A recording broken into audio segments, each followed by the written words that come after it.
നീലമലക്കാടിനുള്ളിൽ ഒരു 4 മണിപ്പൂ വിരിഞ്ഞേ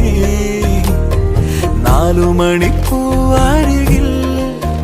തേൻ തുമ്പികളും കൂടി